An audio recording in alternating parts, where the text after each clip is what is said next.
Okay, welcome to Bible and Bodybuilding with the Bear. Today's segment is a Bible study, and we have a mascot with us. We call him a Canute. And he's a little baby polar bear of the St. Bernard variety, and so you're probably going to hear some extracurricular noise. I hope you can deal with that.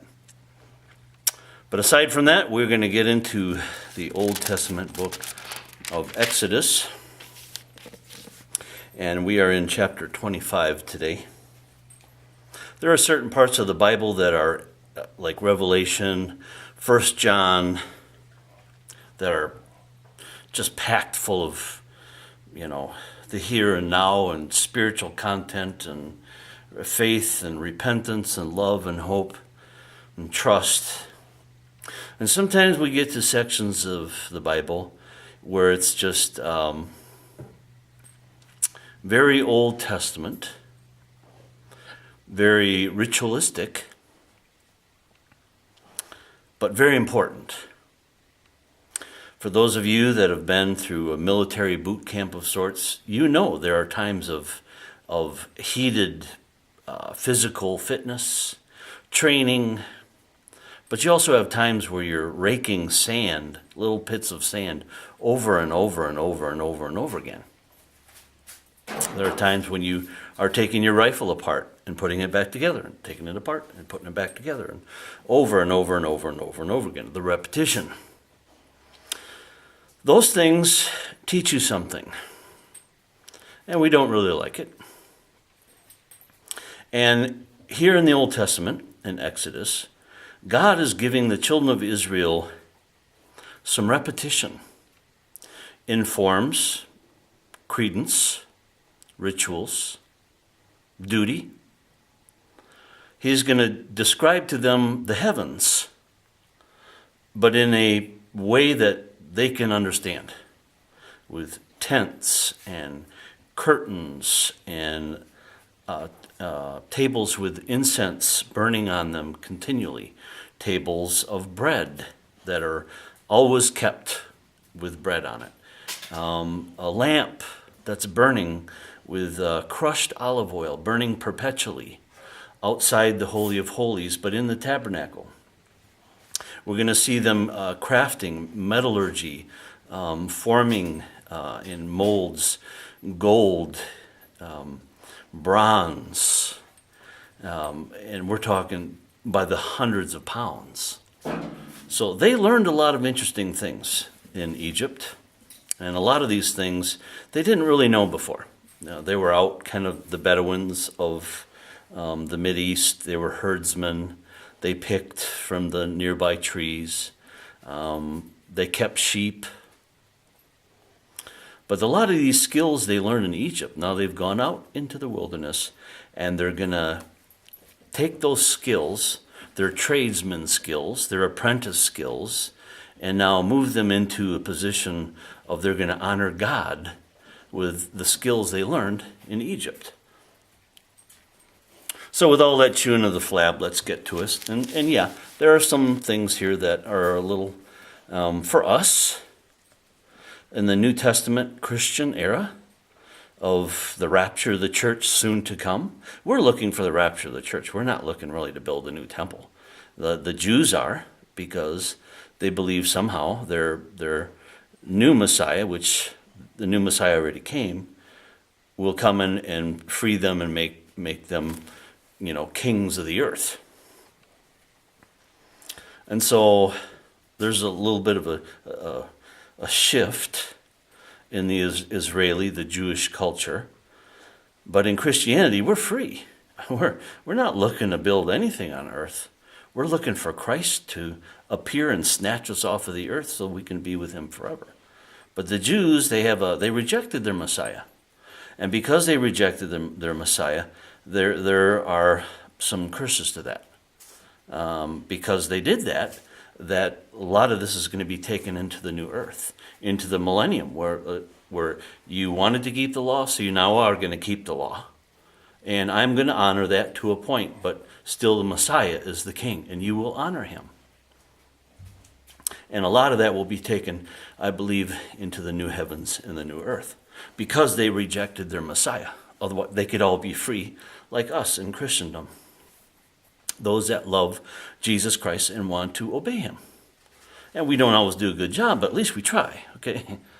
And so here we are, back in the Old Testament. We've been catapulted backwards now. And they're going to build a lot of things to represent the heavenly Jerusalem, the heavenly throne room. And we can't really understand it all now, but God had a plan. If anybody has a plan, I have plans. You have plans? God has a plan. So let's get started here, and we're going to glean some of the good things out of here, and we're just going to bear with some of the things we can't understand. So here we go. Exodus 25. And the Lord spake unto Moses, saying, Speak unto the children of Israel, that they bring me an offering of every man that giveth. He giveth willingly in his heart. Ye shall take my offering. And this is the offering which ye shall take of them, gold, silver, and brass, and blue and purple and scarlet, and fine linen, and goat's hair, and rams, skins dyed red, badger skins, shittim wood, which we don't really know what that is. Whatever it is, I believe it's probably called by another name or extinct off the earth right now. Like God said, build the ark of gopher wood, right? What's gopher wood? We don't really know. If you key that in or look up in the books, people really don't know. It's probably an extinct tree that was awesome. Probably similar to oak, something that's a bad mamma jamma of a tree. That was gopher wood. So shittim wood, we don't really know what it is, but they were supposed to gather it. Oil for the light, spices for anointing oil and for sweet incense, onyx stones and stones to be set in the ephod and the breastplate. They were going to have this nice little, like the police wear now. They have really cool vests now that are, and they're wearing it on the outside. I'm seeing now outside of their uniform. And they have like Kevlar in their Kevlar plates and stuff to be bulletproof. And they're starting to wear their pistols and stuff on the outside and some of the other little gadgets that police have to wear, tasers and stuff like that. It's kind of cool. And if I was a warrior or a policeman, I would like that too, to have things accessible, up right here. And so that's kind of like what their ephod was for the priests to wear. And let them make me a sanctuary, that I may dwell among them, according to all that I show thee, after the pattern of the tabernacle, and the pattern of all the instruments thereof, even so shall ye make it.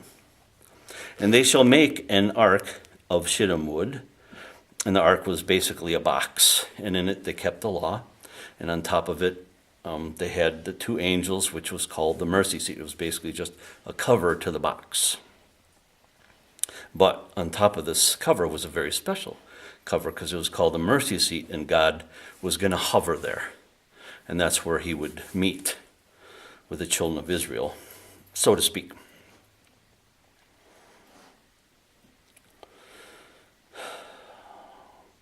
Moses had the privilege of going into the tent of meeting, into the Holy of Holies, at random, at will, whenever God called him.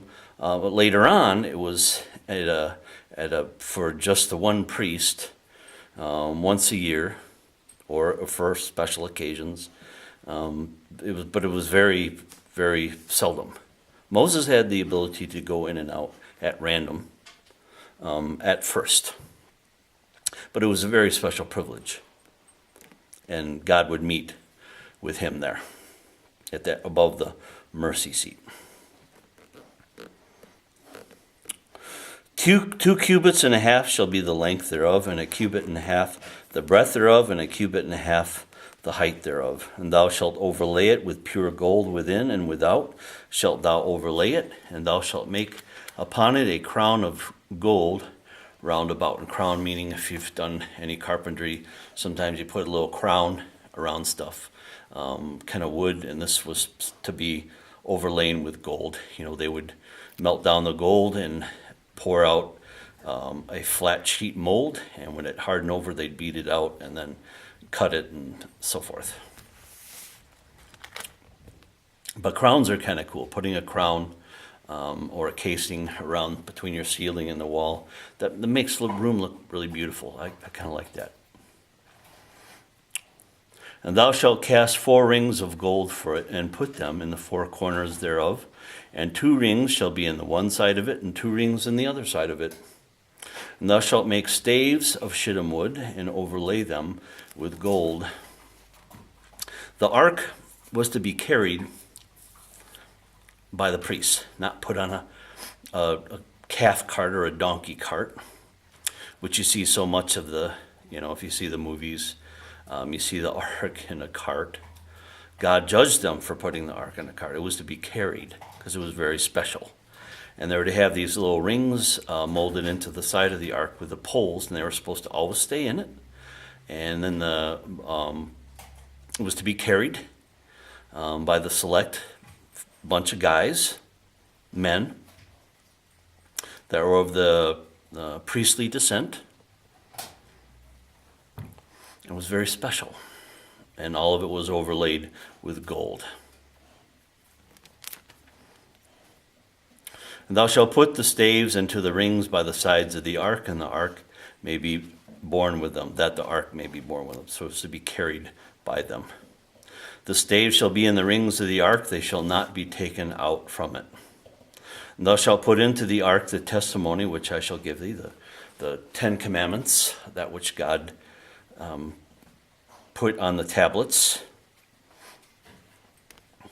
And thou shalt make a mercy seat of pure gold. 2 cubits and a half shall be the length thereof, and 1 cubit and a half the breadth thereof. And thou shalt make 2 cherubims of gold, of beaten work, and thou shalt make them in the 2 ends of the mercy seat. So the mercy seat was pure gold, and then they had pure angels on each end, the cherubims, and that was very special, and it would sit on top of the ark. And make 1 cherubim on one end, and the other cherub on the other end, even of the mercy seat shall ye make the cherubims on the 2 ends thereof. And the cherubims shall stretch forth their wings on high, covering the mercy seat with their wings, and their faces shall look one to another towards the mercy seat shall the faces of the cherubims be. The cherubims basically being probably a younger angel, probably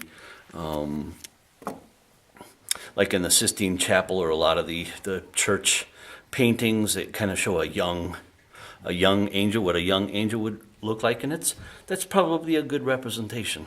But we don't really know, but let's just say that for now, because we're not really sure. Cherubim is an angelic being of types.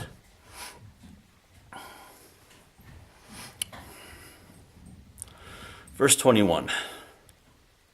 And thou shalt put the mercy seat above upon the ark, and in the ark thou shalt put the testimony that I shall give thee.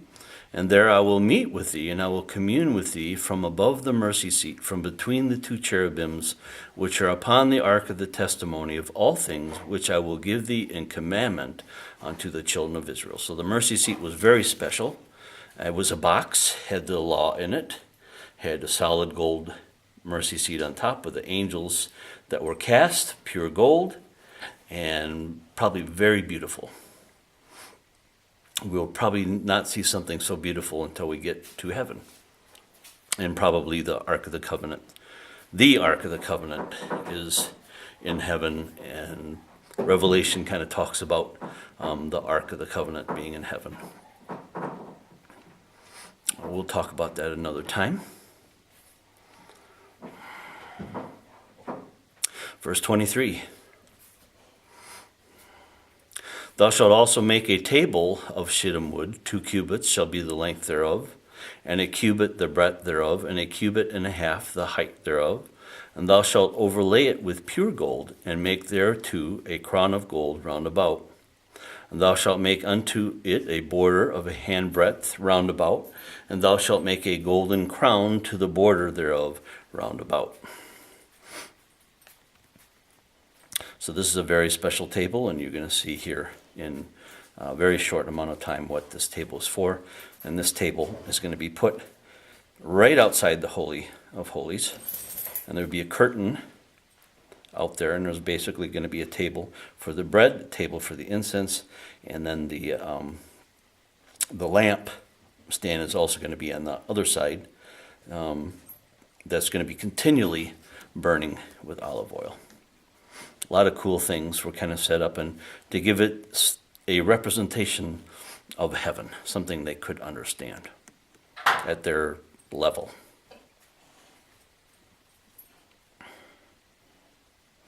And thou shalt make for it 4 rings of gold, and put the rings in the 4 corners that are on the 4 feet thereof.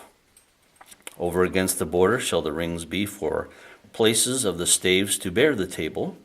And thou shalt make the staves of shittim wood, and overlay them with gold, that the table may be borne with them. Once again, the table was to be carried, not drug around on an ox cart, or a donkey cart, or a camel cart. It was to be carried. Thou shalt make the dishes thereof, and spoons thereof, and covers thereof, and bowls thereof, to cover withal of pure gold shalt thou make them. And thou shalt set upon the table showbread before me always. So the bread was to be put on the table, and they're to make fresh bread and always keep it there. So there was like a fragrant aroma of fresh cooked bread for the Lord to smell, because the Lord was there, and the Lord does smell. And like he wants the incense, to smell the incense, and to see the olive oil burning in the lampstand. And I'm not even a bread guy, but fresh bread does smell good. Verse 31. Thou shalt make a candlestick of pure gold, of beaten work shall the candlestick be made. This shaft and its branches, its bowls, its knops, its flower shall be of the same. 6 branches shall come out of the sides of it, 3 branches of the candlestick out of one side, and 3 branches of the candlestick out of the other side. 3 bowls made like unto almonds, with a knop and a flower in one branch. 3 bowls made like almonds in the other branch, with a knop and a flower, so on the 6 branches that come out of the candlestick. And in the candlestick shall be 4 bowls made like into almonds, and their knops and their flowers. A lot of knops on there. Beautiful ones that I couldn't make, and I can't even imagine how beautiful they would probably be. It's probably a lampstand that I would really like to have in my house, because I'm a guy I'd like to have a Christmas tree in my house year round. You know, I like that kind of thing, kind of little lights glowing. I like that, and the smell of a Christmas tree. I love that. So I can see why the Lord would want a lampstand burning with olive oil continually. I like that. And there shall be a canop under 2 branches of the same, and a canop under 2 branches of the same, and a canop under 2 branches of the same, according to the 6 branches that proceed out of the candlestick. Their canops and their branches shall be of the same, and it shall be of one beaten work of pure gold. And thou shalt make the 7 lamps thereof, and they shall light the lamps thereof, that they may give light over against it. And the tongs thereof and the snuff dishes thereof shall be of pure gold. Of a talent of pure gold shall he make it with all these vessels. And look that thou make them after their pattern, which was showed thee on the mount. So God showed Moses a very clear pattern of this lampstand. And 7 little lamps burning. Once again, you look to the book of Revelation, and we see Jesus standing in the middle of 7 lampstands that were burning, right? And so we have the 7 here. Sometimes we see in the Old Testament a lot of 12s are represented, sometimes 7. I try not to make a whole lot about them. I like simple things in life, and I can just say that it's cool. That's all I'm going to tell you about that. I don't want to take numbers to their extent, because people really go to seed, chasing down numbers and trying to guess when the rapture of the church is going to happen, or and even some very reputable sources. Sometimes they get caught up in that, and they go to seed. And so I'm just going to say it's cool, and that's the best I can do with that. So, all right. This isn't the most exciting chapter in the Bible, but there are some cool things in there. And to understand that God's trying to show them how beautiful heaven is cool in of itself. I guess that's the best word I can say. It's cool, it's beautiful, it's magnificent. It'd be like if a bear came into the woods and found this huge field of blackberry bushes when he was really hungry. And that would be the extent that I could say that it's wonderful. So, God bless you. Hope you've enjoyed our little stint through chapter 25 of Exodus, and I hope to see you again real soon. God bless you.